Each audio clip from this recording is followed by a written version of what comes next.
লেখনী ধারণ কর কবি। স্বরচিত কবিতা পাঠ করে শোনাচ্ছি শান্তিরঞ্জন চক্রবর্তী। বিশ্বাস করো, সে সময় যখন মায়ের আঁচল ছেড়ে এক পা দুই পা করে চলতে শিখেছি মাত্র, তখন থেকেই বর্ণ গন্ধ রূপ যত হাতছানি দিত, নিয়ে যেত যেন কোন রূপ কথা দেশে। চকিত বর্ষণ শেষে হিমেল হাওয়ায় সিক্ত মাটির গন্ধ স্মৃতিকে উথলে দিত, যেন মায়ের গায়ের সেই মায়াবী সুবাস।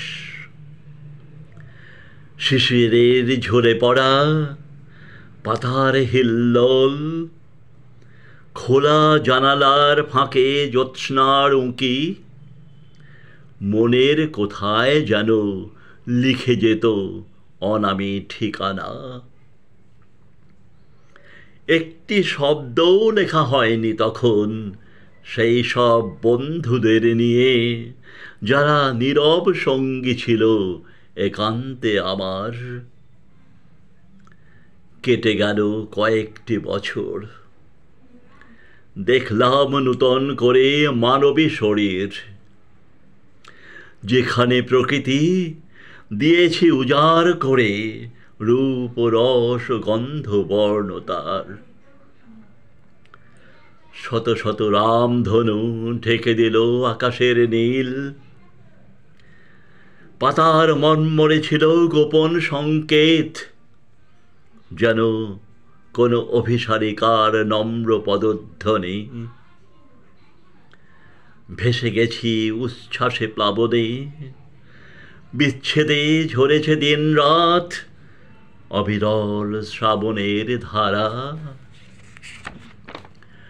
তখনও অভাবী মন শব্দ খুঁজে পায়নি একটিও। কেটে গেছে তারপর আরও কিছু বন্ধা সময়।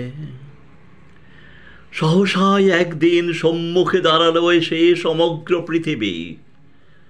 ধর্ষণ, রক্তপাত, হত্যায় জর্জর, বারবার কড়া নেড়ে গেল গর্ভগৃহে রুদ্ধ দরজায়। বলে গেল বুঝি, এখনো থাকবে ভুলে বিশ্বকে তোমার?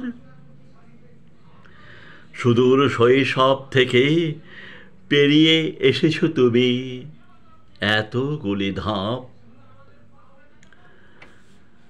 তবু একটিও কাব্যিক শব্দ উত্থিত হলো না কেন সেই মন্থন থেকে?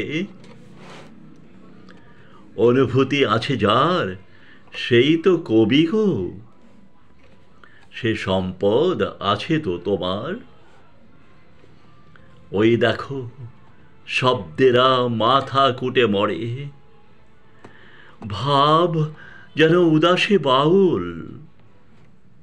লেখনী ধারণ করো কবি, দেখো ভাব আর শব্দেরা নত যেন হবে তোমার কাছেই। জন্ম হোক অন্তত একটি কবিতার তোমার লেখনী থেকে। নমস্কার।